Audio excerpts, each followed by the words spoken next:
a war when I got a little older and had to pick a side. Either I was gonna rock with Lucifer or the most I got. I'ma keep it a G with y'all, I chose to stay alive. All that is that I was doing went good for my soul. I used to be out in the streets chasing all the hope, making money, living lawless, doing show after show. Could nobody tell me nothing, it's just the way it goes. When you lost in a world full of lies and deception, waking up tired from alone out of sex, and never called some from the girls that I mess with. When it got tested, whoop with a blessing. Afterwards, I got a calling from God. The power of Abraham, Isaac, and Jacob. He told me that I was a Hebrew by blood, and now when it's time that I awaken out of my sleep, turn from my sins, renew my mind, try this again, study the book, follow his laws. I started to see life through a new lens. I do not regret the decision I made. I gotta say I came a very long way. The spirit is on me, it won't go away. Glory to Abba for helping me change. Yeah. Abba, Abba, Abba, I'm so glad you changed me. My life is so much better ever since I came clean. I see all my partners, they still on that same thing. But I have faith in them like you had in me. I just try to see the good in everybody. I stay illuminated, all this light inside me. I love saving souls, that's what my hobbies. I forgot to tell you about this. I ain't gonna put me up on this. This is crazy. I'm burning this out, man.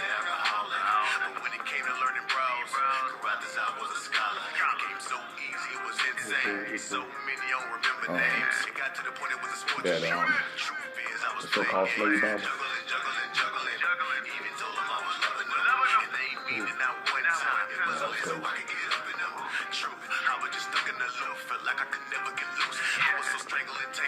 I swear I was hanging myself from a noose.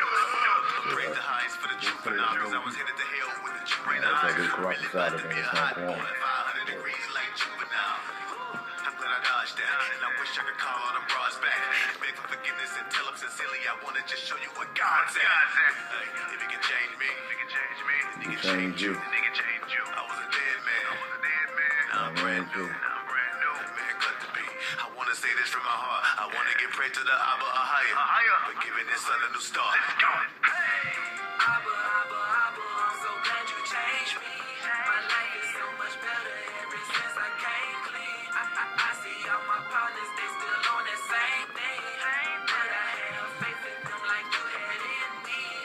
I just try to see the good in everybody. I stay illuminated, all this light inside me. I love saving souls, that's one of my hobbies. Abba, Abba, Abba, I'm so glad you changed me. Shabbat Shalom, Facebook fam. I'd like to welcome you to this year's ending and review of the awakening of the so-called black man, the so-called African-American man, which will be week 46 of the awakening. We'd like to give this morning all praise to Ahaya Bahashem Yeshaya Rawak. And for those of you that are not familiar with the Hebrew, we'd like to give all praises to the Most, that is all praise to the Most High in the name of Christ, as well as the Holy Spirit. Once again, we'd like to welcome each and every one of you to week 46 of the awakening of the so-called black man, the so-called African-American man that is in this country. We'd like to thank each and every one of you for your time this morning. We'd like to thank each and every one of you for your time this morning. We don't take your time for granted. We know that you could be anywhere in the world. So the fact that you decided to take time out of your busy schedule, we do thank each and every one of you for that. Good morning, Miss Cox. Good to see you on with us this morning. All right, shout out to Aviva on here with us this morning. Shout out to my brothers, them. Shout out to all the Israelites on with us this morning. To all my people that's on with us. We just want to thank you for your time this morning. Now, this is, as we've been talking about for the last couple of weeks, the final Sabbath, the final week of this, the final day of this year, of the Hebrew year. Now, as we said back in January, that we was not going to rain on the parade of those who follow the Western world as far as the new year coming in January. We understood that. But we did want to stress it to the people who are awakening to who they are, that you are not black, that you're not an African American, that you are from the tribe of Judah, from the nation of Israel.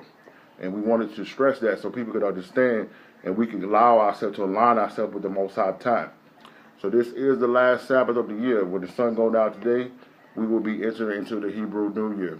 So we want to just say Happy New Year to all those who are on with us this morning and those who are going to be watching this video in the days to come. This year, as we said, with the last 45 weeks, we have been doing what we call the awakening of the so-called black man, the so-called African American man. We've spoken to the so-called Mexicans, the so-called Puerto Ricans, to the so-called Indians, to the so-called Jamaicans, the people of Central and South America, the people of West and South Africa, the people, the Aborigines of Australia, as well as the people of the South Seas, the Fiji Islands, the Hawaiians, and those islands in the South Seas, and all our people that are scattered across the four corners of the world. We've spent these last 45 weeks empowering and encouraging and awakening our people to who they truly are. That you're not black, that you're not an African American, that you are from the tribe of Judah, from the nation of Israel. So as we enter this last Sabbath today, we want to do what we call a yearly review, and we're going to actually have a Q&A session after we get done with the review. Now, for those who hadn't had an opportunity to submit any questions, if throughout this lesson that you have some questions, we're going to ask you to inbox me, and we will get to those questions during the Q&A once we get done with the actual questions that we already have. We don't want to leave no stone unturned. We don't want anyone to feel as if your questions are not being answered. And we want you to know that there's no such thing as a dumb question. You understand? Many of our people have worked for years in the church and seeking answers about life, seeking answers about the Bible. They have not been able to get those answers. So we want to make sure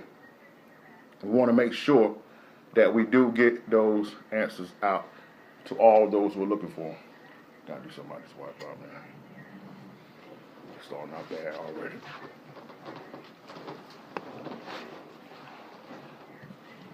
Now, I think it was fitting, and we're not going to waste a lot of time on the introduction today, because we have a lot of information to get through. We want to try to cover a little small synopsis of the 45 weeks of the lessons that we've been doing, and that's a very difficult task that we're going to do. And just to be totally honest with you, we're not going to be able to cover every area. But what we're going to try to do is we're going to have to try to hit some major areas that we've covered these last 45 weeks. And if some things spark questions for those who are joining us for the first Saturday, then you also have the opportunity to answer some questions. To ask us some questions, and maybe we can address those questions that you have. So we're not going to waste a lot of time. We're going to dive right into this lesson right now because we want to make sure that we get to everything that we're trying to do here today. So we think it's fitting for us to start where we started with the awakening. And we did a lesson the first week of the awakening called It's Time to Open Your Eyes.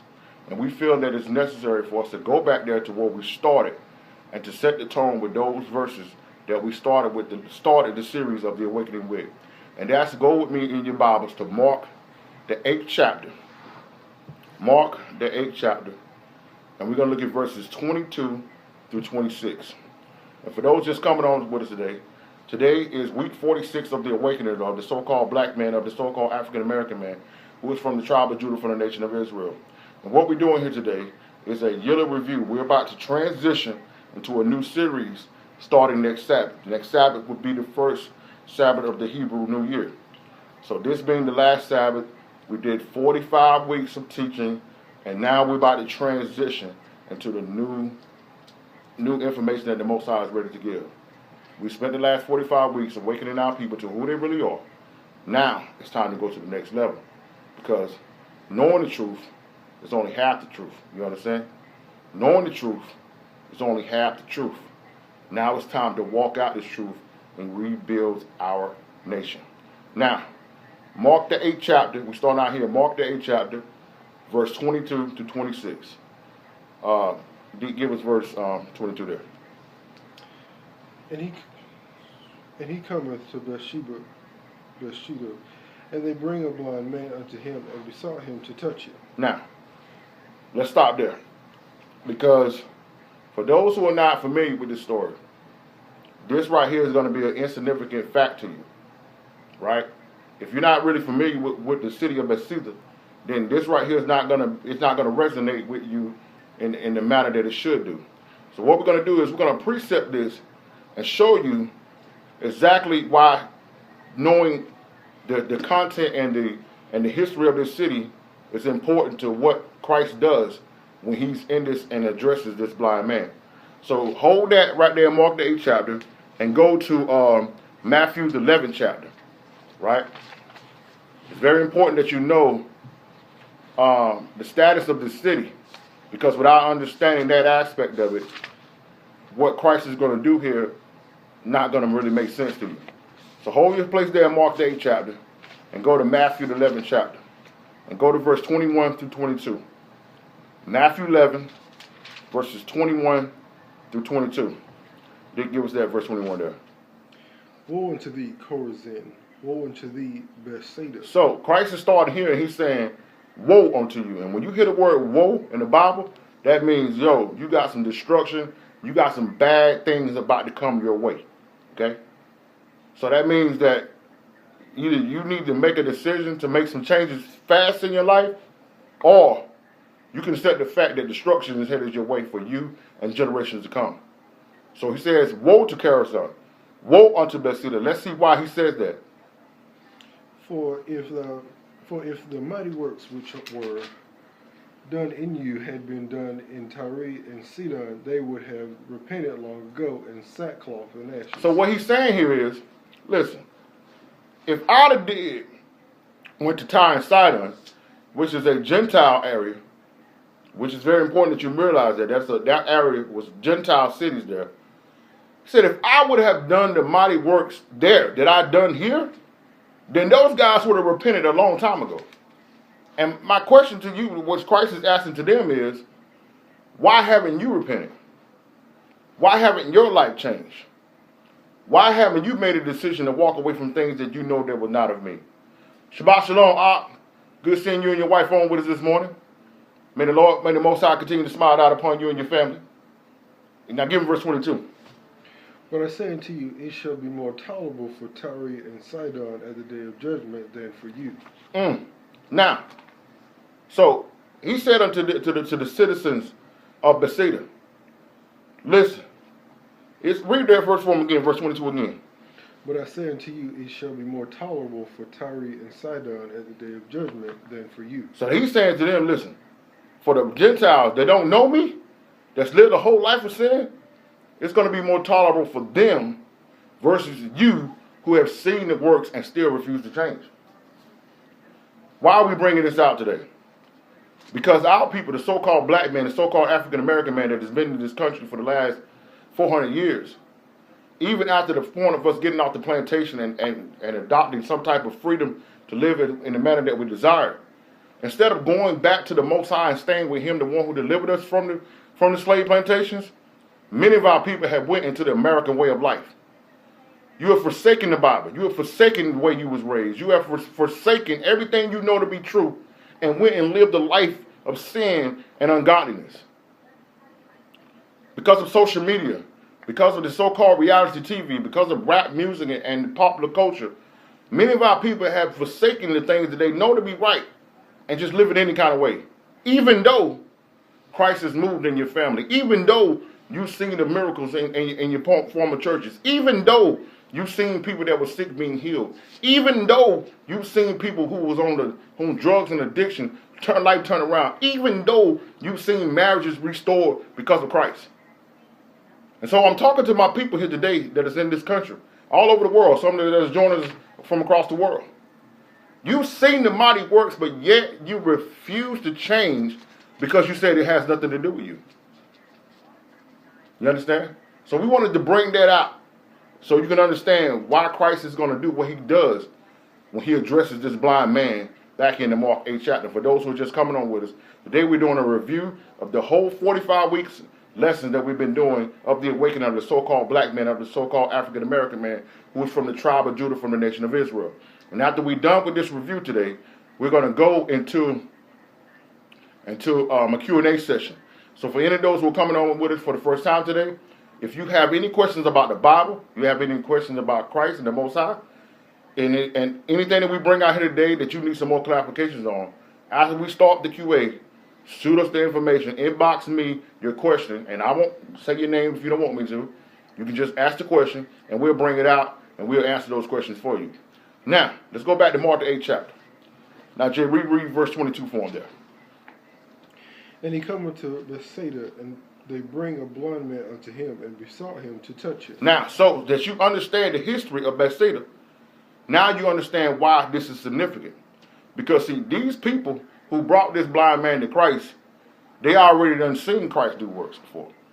And it seems as if what they're doing here is innocent, but really it's not, it's conniving. What they're saying is, listen, we know this man right here been blind all his life. So if you can heal this man, then we'll believe you. But see, the Most High says in Hebrews 11, chapter verse 6, that without faith it is impossible to please God. You understand? So you don't need to, Most High ain't asking you to come here and me to prove myself to you. He's saying, listen to what I said in my word, and this is proof already. You understand? So when they brought this blind man to Christ, it wasn't that they was just worried about this man being healed. They were just trying to see a miracle. And then they can try to attach themselves to that miracle. You know what I'm saying? Verse 23.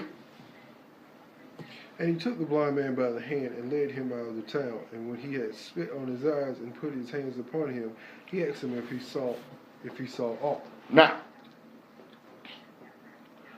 the most significant thing that I need you to see here is, read that first part of it again. And he took the blind man by the hand and led him out of the town. He took the blind man out of the town. So the first step that's going to happen, that's going to be necessary for you to open your eyes to what's around you, is you're going to have to separate yourself from everybody around you who think outside of the Bible. You understand? You're going to have to separate yourself from the lifestyle and the way of life that you've been living. You're going to have to get away from the norm. You're going to have to get away from everything that you've known to be true. You're going to have to allow yourself to be in a place where it's just you and the Most High. Because if you keep factoring in your belief system, your traditions, your culture, what mama said, what social media saying, what your homegirl saying, what your homeboy saying, what that's going to do is it's going to put you in a position where you started weighing the Most High's word versus theirs. And that's going to be a problem. So notice the first thing that Christ did was, because he know these people out here don't believe, because he know these people just trying to see a show, he took them outside of the town. And what I'm trying to get across to you today is, ladies and gentlemen, is that that's what the Most High is going to do to you. You wonder how many of you are losing jobs? You know how many of you are losing relationships? Notice how some of the people that you used to be around you all the time ain't answering your calls no more. You see how all of a sudden now ties that you had with certain family members are being broken? It's because the Most High is separating you because he's trying to do something inside of you. And many of you are asking yourself, like, why is this going on? What is the problem? Why am I happy? Why does everything seem like everybody's walking away from my life? And you got to be honest. What I need you to understand here today is that really is the Most High behind it. Because he's trying to separate you. Because many of you have been walking with us these 46 weeks. And you've been hearing this truth on here. And you're going back to your family and some of them are laughing at you. Right? Some of you have heard this truth other places. And then now you came across these videos and you're saying, oh my God, this is the same thing again. But none of your friends are ready to hear it. None of your families are ready to hear it. The people in your church is not ready to hear it. And so you're put in a position where, do I go with the norm? Or do I take this step of faith into this unknown? But this man wanted to be healed. So he walked with Christ on out of this town. And then Christ did what?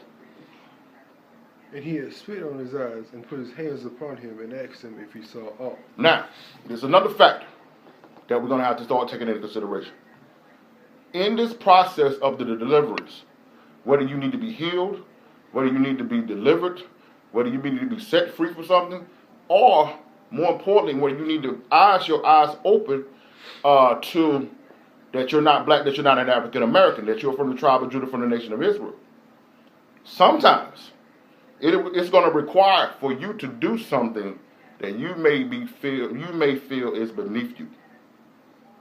And this is the problem with many people. For instance, let's just give this as an example. Some of you have been a part are some large churches, some mega churches, right? And so you've traveled with these churches, and you travel with the pastors, and you congregated in fellowship with all these other distinguished people in the Christian community, right? But you haven't heard any of them tell you what you're hearing on these videos, right? And so most of you, when that situation happens, you start questioning like, man, I just heard two guys telling me that I'm not African American. My pastor ain't never told me that, right? My bishop ain't told me that. When I went and asked them, they told me don't listen to that nonsense, right? And so now you're finding yourself in this dilemma, saying, well, am I going to walk away from all this prestige and influence?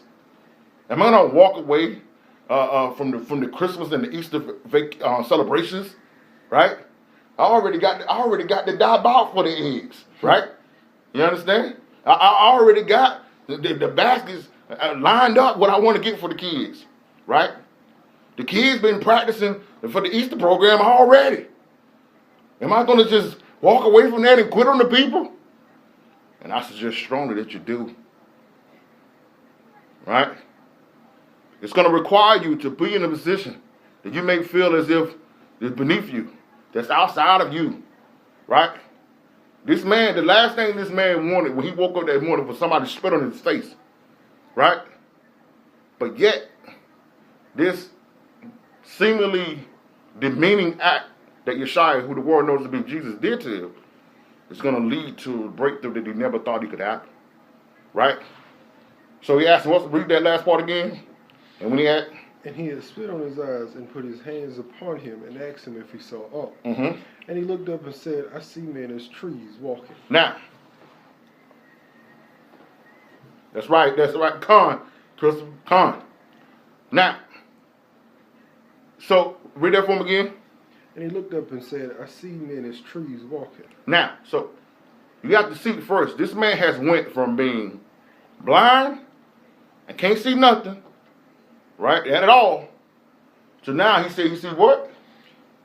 I see men as trees walking. Now he's seeing people, but what his vision that he can see is still distorted. It's still a little off, right? And this is where some of you are today, right? Some of you have begun to receive the fact that you're not black, that you're not African American. Some of you have received the fact that Sunday worship is not of the Most High, that you need to get back to the Sabbath. Friday sundown, Saturday sundown, right? Some of you have received the fact that you need to follow the law, statutes, and commandments of the Most High. You can see that. But on the other aspects of your life, you can't see it. And many of you can't see it because you don't desire to see it. Right? So you don't feel as if there's nothing wrong with continuing to go to your church and be involved with things that are pagan. You don't feel that it's nothing wrong with still going to the clubs and on the Sabbath and going to the malls and spending money on the Sabbath when the Most High said during the Sabbath time that there's no buying and no selling, that it's all about Him. There's no work. You feel as if grace covers that, right? And in some aspect it does until you get to the point of knowledge and understanding it. But many of you are using grace, even in the truth, as an example to still stay in things so that people won't call you out, right? Some of you are still eating pork. Some of you are still eating things, crab and shrimp. Some of you are still involved in areas and watching movies and watching television shows that you really need to get away from, because Christianity said, hey, just love Jesus and you're good. Just love Jesus, love people, and you're good. So this whole transition from the delusions of Christianity to the truth of the Bible is being really difficult for many of you. So when Christ laid his hands on him, the man went from can't see it all, he can see a little bit now, but he knows that the work that needs to be done in him is not finished. And what we're seeing a lot with our people today is me and Deke talk or laugh or joke about this a lot, where we say a lot of people are involved in link ministries. And what I mean by that is that someone send you a link on social media, somebody send you a meme or something, and for many of you, that's the totality of your faith. You don't get in the Word. You just somebody send you a link about something, and you're like, yo, check this out, right? And then others spend all day, every day, now that you know the truth, attacking Christians, attacking the church, attacking folks, and instead of realizing that just a couple of weeks ago, you were doing the same thing, right? So you have to understand that this thing is bigger than slave ships. This thing is bigger than understanding that we're not black. Christ is the truth. And until we come to the point where we are walking as he walked, we're still blind. You understand? Verse 24. Verse 25. And after that, he put his hands on again. So Christ put his hands on him again. And what we're trying to get across right now for many of you, as we do this review, is that Christ, you're going to have to allow Christ, you're going to have to be willing to allow Yeshua to put his hand on you again. You're going to have to allow him to remove all of the doubts, all of the guessing, all of the unbelief, all of the pagan traditions. Everything that is not of him that you can't find in this Bible needs to go from your life. Every bit of it. Right? So when Christ laid his hand on him again, what happened? And after that, he put his hands again upon his eyes, and he made him look up, and he was restored and saw every man clearly. You see that? You see this process? Now let me take you through this process quickly again, because we got to move on. The first thing Christ did was separate him from everybody else. That was the first thing. Right? Then secondly, he took him out and put him in a position where he had to make compromises, and he had to change some things, and really willing to receive things in an unorthodox manner. And that humility led to him eyes being open. But his willingness to stay at the feet of Christ until the work was finished led to him being restored and see clearly. And you need to understand that us as people in this world, the job is not done until we leave this earth. You understand? Don't ever get too comfortable. Don't ever say that you know enough. Don't ever think that you've done enough. Don't ever think that you've changed enough. There's always areas that we have to look inside and say, yo, I got to get this out of here. Yo, I got to do this differently. Yo, I need to change. Okay? Now, that was my opening here, right?